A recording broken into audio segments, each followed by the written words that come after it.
Hello everyone, welcome back to learning of 12th standard business studies. My name is Pooja and let's start with the tutorial now. In my last tutorial, I initiated with chapter 12 of part B, that is consumer protection, wherein I discussed about general meaning of consumer followed by concept of consumer protection, unfair trade practices and its examples.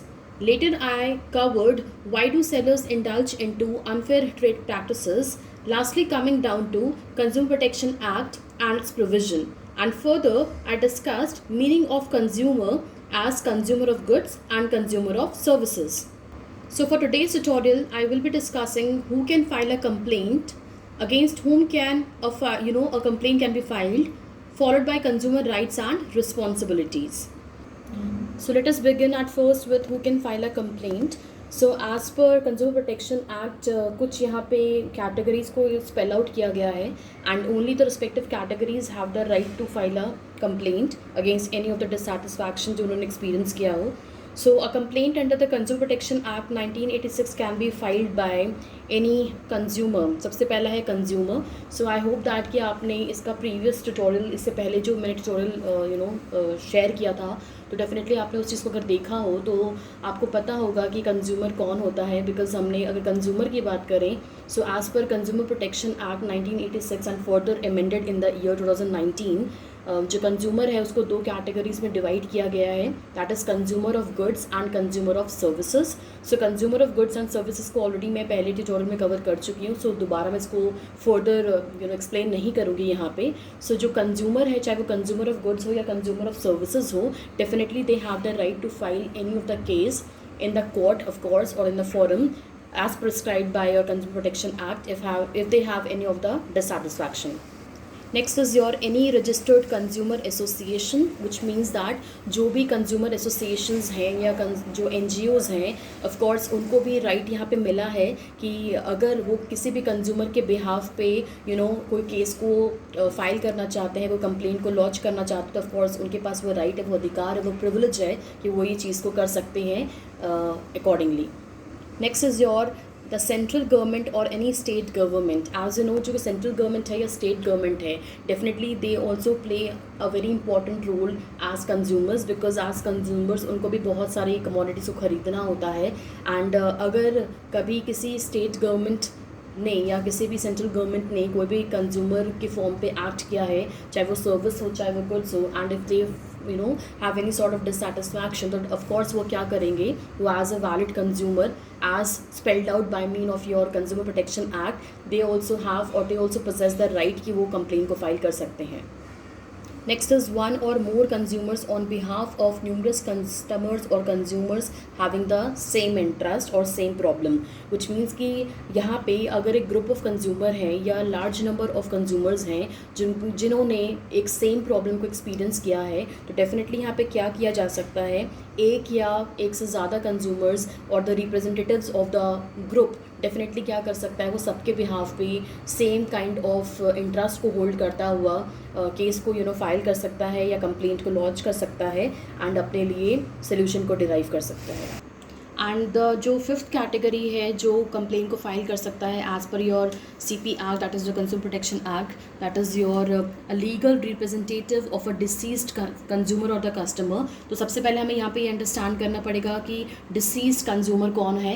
Deceased consumer basically वो consumer है जिसने अभी recently the person has died and उसकी death की वजह से definitely he won't be able to file a complaint. तो यहाँ पे कोई जो लीगल रिप्रेजेंटेटिव होगा या जो लीगल हायर होगा वो डेफिनेटली फाइल करेगा case on behalf of the deceased consumer. So अभी रिसेंटली हमने कवर किया who can file a complaint as per your CP act, जहाँ पे कंज्यूमर प्रोटेक्शन एक्ट ने 5 कैटेगरीज़ को स्पेल आउट करा है क्लियरली, दैट टू कि कौन कौन से ऐसे लोग हैं जो कंज्यूमर की कैटेगरी में फॉल कर सकते हैं या कौन से ऐसे सेगमेंट है जिसको राइट मिलता है टू फाइल अ कंप्लेंट.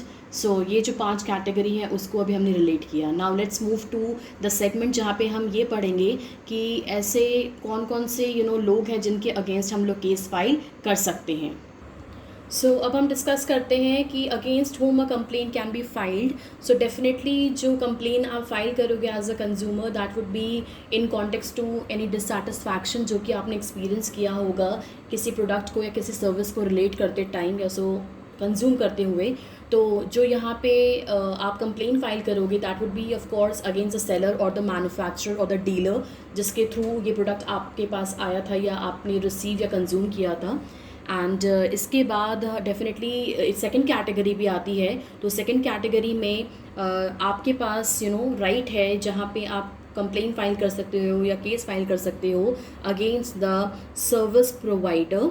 सो जिस भी सर्विस को आपने यहाँ पे कंज्यूम किया होगा, एक्सपीरियंस किया होगा, सो अगर आपको उसको एक्सपीरियंस करते हुए या उसको रिलेट करते हुए कोई भी डिससेटिस्फैक्शन अगर जनरेट हुआ है, so definitely you have the right कि आप उस सर्विस प्रोवाइडर के अगेंस्ट भी कंप्लेन फाइल कर सकते हो. So let us understand at first कि जो हम लोग कंप्लेंट फाइल करेंगे अगेंस्ट द सेलर, मैन्युफैक्चरर और डीलर, वो एक्चुअल में है क्या.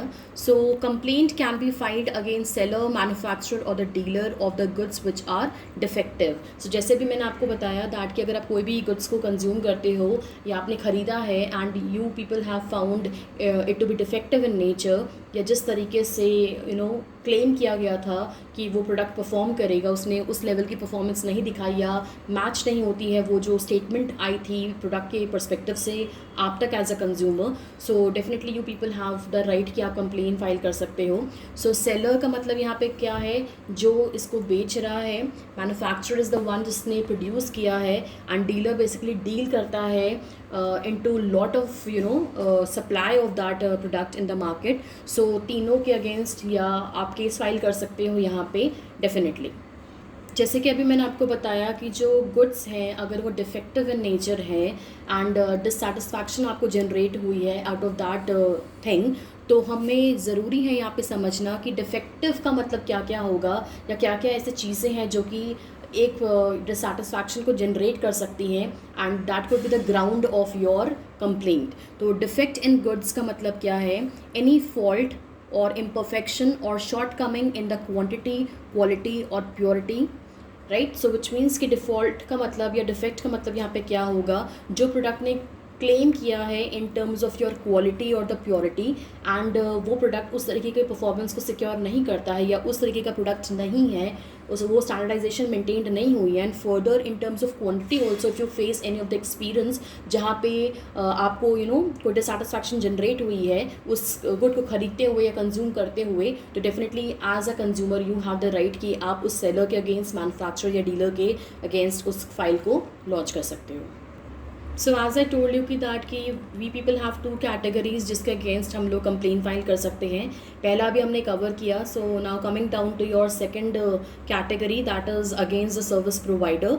So complaint can be filed against service provider in case the services provided by him are deficient, which means अगर आपने कोई सर्विस को अवेल किया है एज अ कंज्यूमर, आपने किसी सर्विस को एक्सपीरियंस किया है एंड उस सर्विस की वजह से कोई डिससेटिस्फैक्शन आपको रिसीव हुई है बिकॉज वो सर्विस डिफिशेंट है, डेफिशिएंसी उसके अंदर है, तो यू हैव द राइट कि आप कंप्लेन फाइल कर सकते हो. So but before filing a complain या बिफोर एक्चुअली डिसाइड करने के लिए कि डेफिशिएंट फैक्टर क्या क्या हो सकता है, किस किस तरीके का हो सकता है, लेट अस अंडरस्टैंड कि डेफिशिएंसी सर्विसेज में क्या हो सकती है. It could be any imperfection, shortcoming, या तो इनएडिक्वेट हो in terms of the quality, nature और the manner of performing services, which means again जो सर्विस ने क्लेम किया है चाहे वो उसके क्वालिटी के पर्सपेक्टिव हो या द नेचर और द फीचर और द कैरेक्टरिस्टिक्स या जिस तरीके से वो परफॉर्म किया जाएगा या रिजल्ट मिलेगा आपको, अगर इसमें से कोई भी चीज़ है जो कि डिससेटिस्फैक्शन का सोर्स है आपके लिए,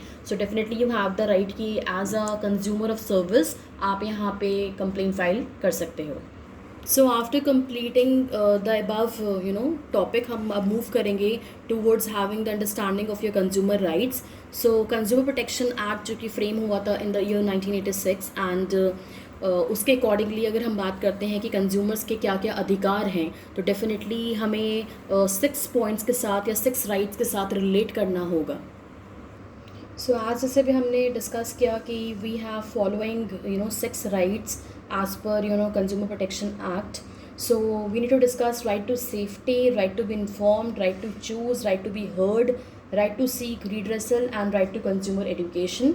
तो ये जो 6 राइट्स के बारे में मैंने आपको बताया, ये बेसिकली कंक्लूसिव फॉर्म पे वो राइट्स हैं जो कि कंज्यूमर को मिलते हैं as per your consumer protection act. So let us discuss it one after one. So सबसे पहले हम अंडरस्टैंड करते हैं right to safety. So according to this right, consumer has a right to be protected against goods and services which are life threatening या hazardous हो सकते हैं किसी भी लाइफ को, किसी भी हेल्थ के लिए या प्रॉपर्टी के लिए. So right to safety is important for safe and secure life, of course. So certain goods like electrical appliances, LPG cylinders, pressure cookers, ये ऐसे प्रोडक्ट हैं which can cause serious injury. So if there is any manufacturing defect in them, so consumer has a right to secure safety against any loss caused by such products. But before buying a consumer before buying as a consumer आप कोई भी product खरीदते हो, so of course you should always insist on the quality factor, because जो quality होती है वो यहाँ पे श्योर करती है दैट कि अगर आप कोई भी प्रोडक्ट को क्वालिटेटिव फॉर्म पे खरीदते हो या जो भी प्रोडक्ट आपने खरीदा वो क्वालिटेटिव इन नेचर है, वो क्वालिटी मार्क को पोजेस करता है, तो डेफिनेटली उस प्रोडक्ट के फॉर्म पे आपको एक गारंटी मिलती है इन terms of the security factor. So you should always identify कि एक सर्टिफाइड प्रोडक्ट आप खरीदो.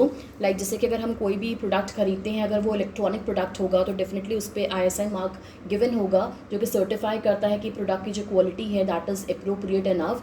एंड अगर हम लोग कोई भी एग्रीकल्चर प्रोडक्ट खरीदते हैं तो उस पर एक मार्क गिवन होता है जो कि इंश्योर करता है कि प्रोडक्ट की क्वालिटी इंटैक्ट है. सेम अगर हम लोग कोई भी ज्वेलरी खरीदते हैं तो उसमें ऑफकोर्स यहाँ पे गिवन होता है कि आपका जो आपका जो हॉलमार्क है वो अश्योर करेगा डेफिनेटली कि आप एक सर्टिफाइड ज्वेलरी खरीद रहे हो. तो इसी तरीके से जब भी हम कोई फूड प्रोडक्ट खरीदते हैं उसके ऊपर FPO मार्क गिवन होता है. सो ये कुछ स्टैंडर्डाइज क्वालिटेटिव मार्क्स हैं जो कि इंश्योर करते हैं एज अ कंज्यूमर कि जो भी आप कमोडिटी या कोई भी प्रोडक्ट को अगर आप खरीद रहे हो वो क्वालिटेटिव है. So as I told you कि जो कंज्यूमर प्रोटेक्शन एक्ट है वो अमेंड हुआ था इन द ईयर 2019. सो उस पॉइंट ऑफ टाइम पे जो FPO मार्क है जो कि फूड प्रोडक्ट्स के ऊपर गिवन होता था उसको रिप्लेस करके FSSAI मार्क को स्टैब्लिश्ड मार्क बना दिया गया था. एंड FSSAI जो मार्क है उसके साथ उसका लाइसेंस नंबर होना भी it is highly required to ensure the quality. Next is your right to choose. So consumer should have the right to choose from a variety of goods and in a competitive price. So as per this right, every consumer has a right to choose from a variety of goods and services which are available in the market at competitive prices. So this implies that marketers should offer wide variety of products and allow the consumers to make a choice from among them. So marketers should not force the customer to buy a particular brand. So consumer must have complete freedom to compare the various products and choose the most suitable one according to the need factor. सो अगर हम layman language में बात करते हैं तो right to choose जो है वो स्पेल आउट करता है that every consumer is free to make a choice कि उसको कौन सा प्रोडक्ट खरीदना है, कौन सा सर्विस अवेल करना है. एंड उनके ऊपर कोई भी कोर्सिव प्रेशर नहीं होता है, नहीं होना भी चाहिए. सो एज अ सेलर आप कोई भी कोर्सिव प्रेशर उनके ऊपर इम्पोज इम्प्लाई नहीं करोगे. They have complete freedom to decide कि उनको क्या खरीदना है और क्या नहीं खरीदना है. Next is your right to be informed. So as per right to be informed, consumer has the right to be informed about the quality, quantity, purity, standard and price of goods or service so as to protect himself from unfair trade practices. So such information protects the consumer from deceptive advertising or your misleading labeling, products with expired life, etc. So producers are under legal obligation to provide all the relevant information about the product to the consumer.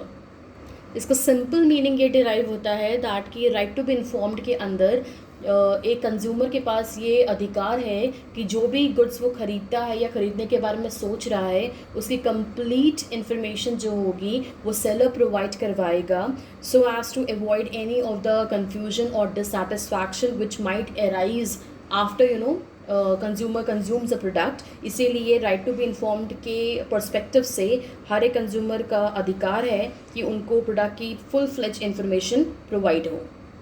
Next is your right to consumer education. So according to this right, consumer has a right to acquire knowledge and skills to be an informed consumer. So consumer must know the rights and reliefs available to him in case a product fall short of his expectations. So awareness create करने के लिए जो government है, they has taken several measures such as campaign like your जागो ग्राहक जागो, so as to provide consumer education. And at the same time अभी इस पॉइंट ऑफ टाइम पे अगर हम देखें तो कंज्यूमर एजुकेशन को प्रोवाइड करने के लिए बहुत सारे स्कूल्स एंड सिलेबस में या यूनिवर्सिटी के कोर्सेज में कंज्यूमर एजुकेशन को प्रमोट किया गया है, उनके बारे में बताया गया है. लाइक जिस तरीके से आप अभी क्लास 12th का ये टॉपिक पढ़ रहे हो, ये चैप्टर पढ़ रहे हो, this is a part of your consumer protection act and this is one of the way जिसके थ्रू आपको कंज्यूमर अवेयरनेस या कंज्यूमर एजुकेशन प्रोवाइड करवाई जा रही है. At the same time, many organizations and business firms are also taking an active part in educating consumer time after time. सो ये जो right है ये भी स्पेल आउट करता है कि कंज्यूमर जो है वो अवेयर होना चाहिए अपने राइट्स के बारे में, अपनी रिस्पॉन्सिबिलिटीज़ के बारे में. अगर उनको अपने अधिकार के बारे में पता ही नहीं होगा तो उसको एक्सरसाइज कैसे करेंगे, उसको इम्प्लीमेंट कैसे करेंगे. इसीलिए कोई भी एक्सप्लॉयटेशन को अवॉइड करने का सबसे अच्छा तरीका सिर्फ यही है कि आप अवेयर्ड कंज्यूमर के फॉर्म पे एक्टिव रहेंगे. एंड वो आप तभी एक्टिव रह सकते हैं जब आपको अपने राइट्स के बारे में पता होगा. सो दिस इज़ डेफिनेटली बहुत इंपॉर्टेंट राइट है. Next is right to be heard. So as per this right, consumer has the right to file a complaint and to be heard in case of dissatisfaction with a good or any of the service. So many firms have also set up their own consumer services and grievances cell. This right also includes the right to be assured that the consumer interest will receive due consideration at appropriate consumer forums. So this right is also important because all the earlier 3 rights are relevant, और all the जो अभी तक हमने जितने भी rights के बारे में discuss किया है, they are only relevant when consumer has the right to file the complaint, which means अगर कोई भी dissatisfaction आपको यहाँ पे receive होती है as a consumer, so definitely you have opportunity as a right कि आप अपने case को file कर सकते हो, complaint को file कर सकते हो, and you will be making an effort, एक initiative आप लेंगे अपने dissatisfaction को satisfaction में translate करने के लिए. Next is your right to seek compensation or redressal. Right to seek compensation या right to seek redressal is one and the same thing. So as per this right, consumer has a right to get relief or compensation against any unfair trade practices or exploitation. So दोनों में difference क्या, अगर हम right to be heard और right to seek compensation या redressal की बात करें, right to be heard में you have the right to file a complaint, but right to seek redressal या compensation में you are going to get the relief, you're going to get the remedy or the solution after filing a case or after filing a complaint as per this right. So काफ़ी ज़रूरी हो जाता है कि अगर आपको कोई भी dissatisfaction को satisfaction में translate करना है तो सबसे पहले as an active consumer definitely you have to file a case or file a complaint so as to have your right to seek compensation or redressal. अगर इस राइट के बारे में हम बात करते हैं कि राइट टू सीक रिड्रेसल या राइट टू सीक कॉम्पनसेशन कैसे हो सकता है, तो let us assume if a product does not confirm to the specified quantity और quality, then consumers has the right to claim compensation. So this right provides number of relief such as replacement of products, removal of defect, compensation को provide करवाना. So a large number of consumer courts and redressal forums have been set up for this purpose. सो ये जो अगर हमने अभी जितने भी compensation के पैरामीटर्स के बारे में बात करी या नंबर ऑफ़ रिलीफ्स के बारे में बात करी, जैसे मैंने आपको रिप्लेसमेंट के बारे में बताया अभी एंड रिमूवल के बारे में बोला या कॉम्पनसेशन के बारे में बोला, this is again a separate kind of topic जो कि हम लोग आगे आने वाले ट्यूटोरियल में कवर करेंगे. एज अभी हमने डिस्कस किया कि राइट्स कौन कौन से अवेलेबल हैं.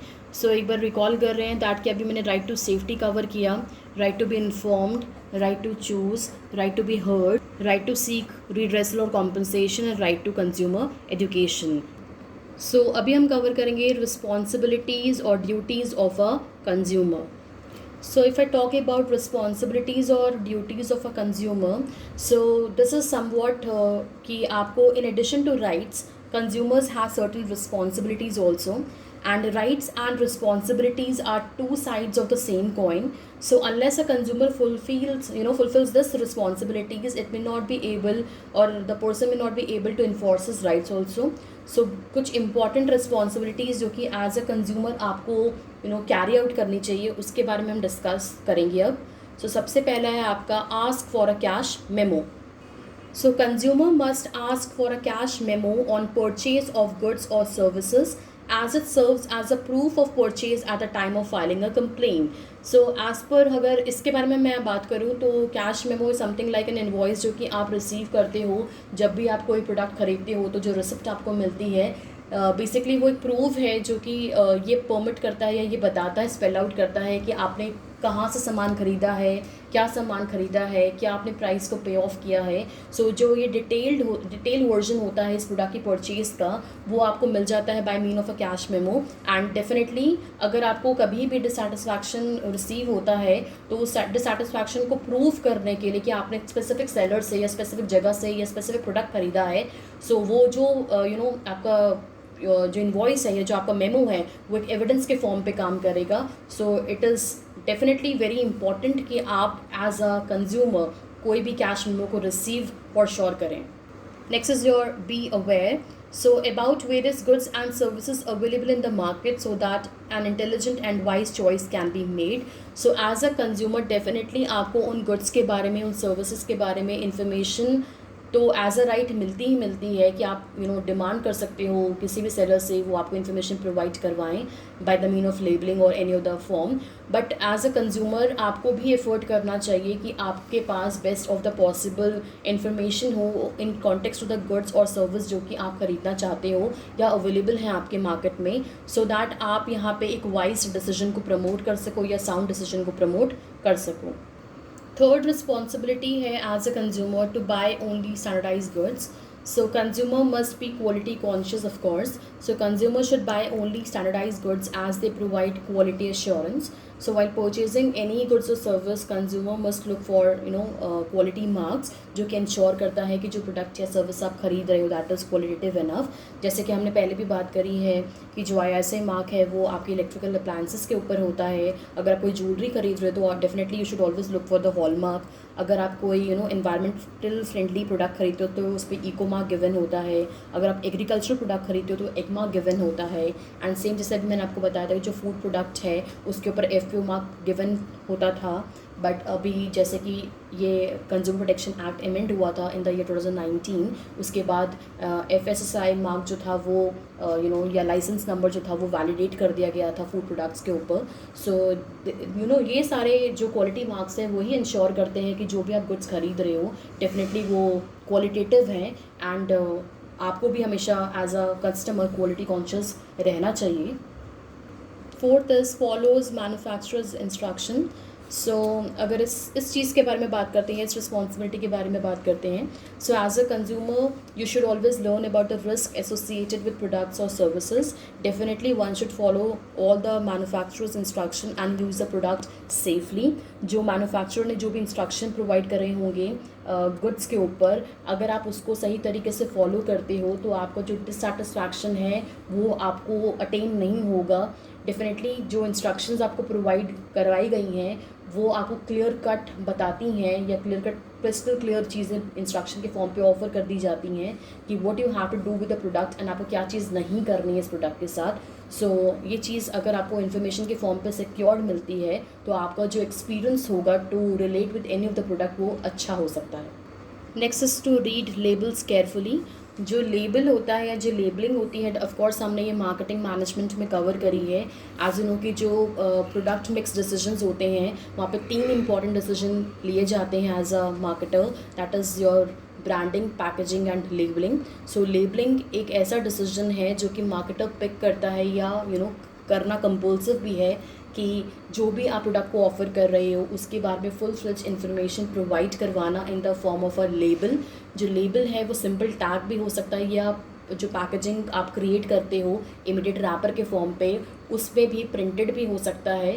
बट द जो एसेंस है वो एसेंस यही रहेगा दैट कंप्लीट इन्फॉर्मेशन प्रोवाइड हो about the product to the customer so that the person can take a decision कि उसको प्रोडक्ट को ख़रीदना है या नहीं ख़रीदना है. सो लेबल जो है वो काफ़ी इंपॉर्टेंट रोल प्ले करते हैं. So as a consumer you should not be indulge into blind kind of purchasing. कोई भी प्रोडक्ट को ख़रीदने के लिए आपको ब्लाइंडली रिलाई नहीं करना है. आपको डेफिनेटली एक प्रोडक्ट को ख़रीदने के लिए you should be having the best of the information in terms of the quality, quantity, उसकी प्राइस क्या है, नेट वेट क्या है, कब उसकी मैन्युफैक्चरिंग हुई थी, कब इसकी एक्सपायरी डेट है।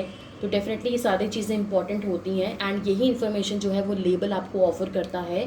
एंड अगर हम बात करें कि जो FSSAI का जो इंस्ट्रक्शन था या जो लाइसेंस नंबर आपको लिखना मैंडेटरी हो गया था ऑन द फूड प्रोडक्ट्स, वहाँ पे एक और अमेंडमेंट हुआ था जहाँ पे क्लियरली स्पेल आउट किया गया था कि जो आपकी लेबलिंग है, अगर एक प्रोडक्ट की जो पैकेजिंग है उस पर अगर आप लेबलिंग करते हो तो 50% of the space has to be used or the area has to be used so as to provide the label to the customer. So definitely जो labeling है वो काफ़ी important marketing decision है and effort है जो कि customer को help out कर सकता है to a great extent.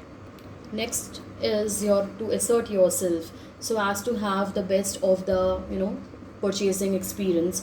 जैसे अभी हमने जो भी रिस्पॉन्सिबिलिटीज़ के बारे में ऊपर डिस्कस किया, सो एज़ अ कंज्यूमर आपको उसका ध्यान रखना है सो दैट जो भी आप गुड्स खरीद रहे हो, सर्विस का आप एक्सपीरियंस कर रहे हो, उससे आपको best of the possible satisfaction मिले।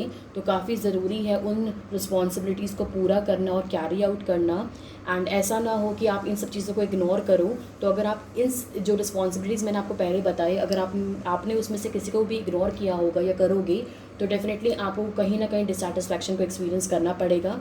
सो as a consumer of course in order to get a fair deal you have to assert yourself. Next is to be honest in your dealings.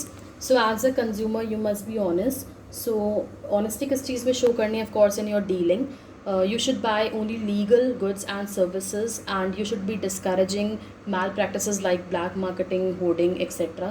अगर ऐसे कोई भी कमोडिटी आपको offer करी जा रही है जो कि अनफेयर तरीके से आपको रिलेट करती हुई दिख रही है तो आपको डेफिनेटली उस चीज़ में इंडल्ज नहीं होना है, आपको उस गुड्स को नहीं खरीदना चाहिए। Next is to file a complaint in an appropriate consumer forum. So as a consumer अगर आपको लगता है दैट आपने कोई डिससेटिस्फैक्शन को एक्सपीरियंस किया है, so of course you should file a complain in an appropriate consumer forum in case of any defect in the product और deficiency in the services. Defect क्या होता है प्रोडक्ट में हमने पहले ही कंप्लीट किया है एंड डेफिशिएंसी को भी मैंने आपको बता दिया, समझा दिया कि एक सर्विस में डेफिशिएंसी का मतलब क्या होता है। So the complaint must be filed even for a small loss, which means कि अगर एक आप कंज्यूमर हो, अगर आपको छोटा से छोटा लॉस हुआ है या अगर आपको लगता है कि this is a minor kind of problem जो कि आपको रिलेट करती हुई दिखी है अपने प्रोडक्ट के एक्सपीरियंस से या सर्विस के एक्सपीरियंस से, बट ऐसा नहीं होना चाहिए। ऑफ कोर्स जो स्मॉल लॉस है वो भी आपको कंप्लेंट के फॉर्म पे लॉन्च करना चाहिए। So it prevents the further supply of defective goods and services in the market, which means कि अगर आप एज अ कंज्यूमर ऐसा कोई एक्शन नहीं लेते हो तो डेफिनेटली वो प्रोडक्ट्स या वो सर्विसेज मार्केट में अवेलेबल होंगी एंड और भी कंज्यूमर्स उसको खरीदेंगे या उस सर्विस को एक्सपीरियंस करेंगे, उनको भी ट्रबल होगी और माइट बी आपको छोटा से छोटा लॉस दिख रहा होगा अपने लिए, बट एज अ सोसाइटी की अगर हम बात करें, एज अ होल बात करें, सो काफ़ी ज़्यादा कॉम्प्लिकेशन हो सकती है उस प्रोडक्ट या सर्विस की मार्केट में अवेलेबल होने की वजह से। Next is to form consumer societies or organizations. So consumers should form consumer societies or organization which could play an active part in educating them and safeguarding their interest factor. Which means that जो consumer societies हैं वो consumer के favour में काम करेगी, consumer को aware करने के लिए काम करेंगी and of course if you are the part of this kind of society या any of the consumer society, तो वो सोसाइटी सबसे प्राइमरी जो यहाँ पे काम करेगी वो कंज्यूमर के हक में काम करेगी, उनके इंटरेस्ट फैक्टर को ध्यान में रख के काम करेगी। सो कंज्यूमर एजुकेशन भी आपको मिलती रहेगी by mean of this societies. Next is to respect the environment. So as a consumer definitely you must save the environment by avoiding waste factor. आपको इधर उधर जो प्रोडक्ट का जो डिस्पोज होता है वो आपको ऐसे नहीं करना है, it should be proper and of course you should not B contributing towards pollution and ये सारी जो प्रॉब्लम है वो एनवायरनमेंट को डिग्रेड कर देती हैं, सस्टेन करने के लिए मुश्किल आ जाती है एंड जो लिविंग क्वालिटी होती है लोगों की वो डिग्रेड हो जाती है, प्रॉब्लमेटिक हो जाती है। सो आपको यहाँ पे एक अच्छे कस्टमर के फॉर्म पे, अच्छे कंज्यूमर के फॉर्म पे अपने एनवायरनमेंट को सेफ़ रखना है, सिक्योर रखना है। So to conclude, I would like to say that rights and responsibilities go simultaneously, they go hand in hand. So if we ask for our rights, so we should of course fulfill the responsibilities at first. So अगर आपको rights को experience करना है या relate करना है तो definitely आपको पहले आपकी responsibility को भी carry out करना चाहिए, ज़रूरी है carry out करना as a consumer. So that's all for today's tutorial. Thank you so very much.